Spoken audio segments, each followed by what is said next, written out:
1970년대에 찰스 버거와 리차드 칼라브레제는 불확실성 감소 이론을 제안합니다.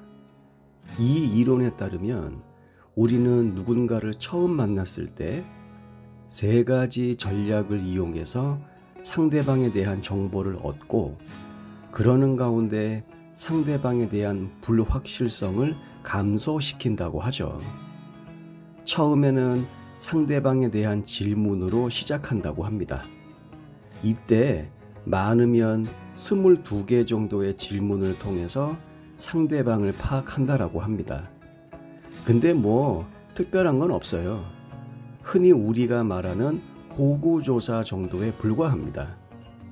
하지만 여기서 중요한 건 몇몇 과학자들이 주장하길 우리는 이렇게 얻어진 정보를 통해서 서로에게 맞는 짝인지 첫 번째 필터링을 한다는 것이죠. 하지만 질문을 통해서만 상대방을 파악하려고 하다 보면 자칫 결례를 범하거나 실수를 하게 될 가능성이 높습니다. 그래서 이때는 또 다른 전략을 쓰는 것이죠. 바로 상대방이 나에 대해서 편하고 안전한 감정을 느끼게끔 만드는 것입니다. 이때 우리가 사용하는 방법 중에 하나가 바로 긍정적인 반응, 즉 리액션이죠. 예를 들어서 상대방한테 몸을 기울인다라든가 고개를 끄덕인다라든가 아니면 상대방의 의견에 동조하는 멘트를 한다라든가 이런 것들이 대표적일 수 있습니다.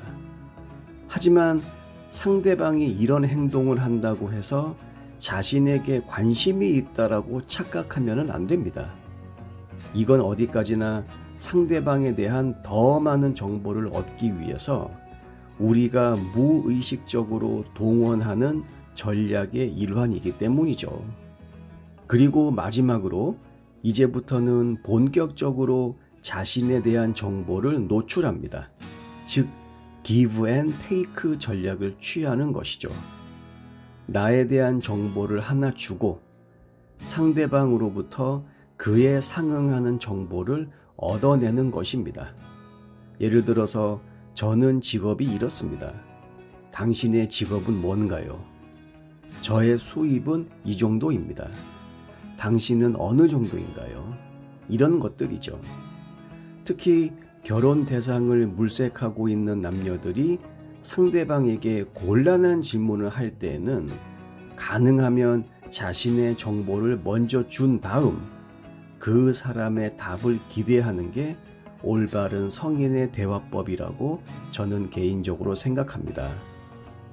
이 마지막 전략이 주는 가장 중요한 효과는 바로 상대방이 나한테 관심이 있느냐 없느냐를 판단할 수 있다는 데 있습니다.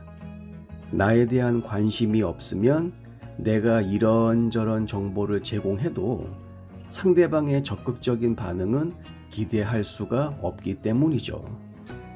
그렇기 때문에 우리는 마지막 세 번째 전략에서 과연 상대방과 어느 정도의 이성관계를 이어나갈 수 있을지 이것을 판단할 수 있습니다. 물론 각 단계별로 자연스럽게 넘어가기 위해서는 같이 보낸 시간이 어느 정도는 있어야 합니다. 무턱대고 자기만의 템포로 슥슥슥 넘어가면은 곤란하죠. 짝사랑을 원하는 사람은 없습니다. 우리는 상대방에 대한 자신의 애정이 인정받기를 원합니다. 관심 있는 이성에 대한 적극적인 구애 활동도 좋지만 방금 제가 얘기해드린 이 순서, 별거 아닌 것처럼 보일 수 있습니다. 하지만 지금 우리가 살고 있는 사회가 굉장히 복잡하기 때문에 건강하고 상처받지 않는 인간관계를 위해서는 이런 지식도 필요합니다.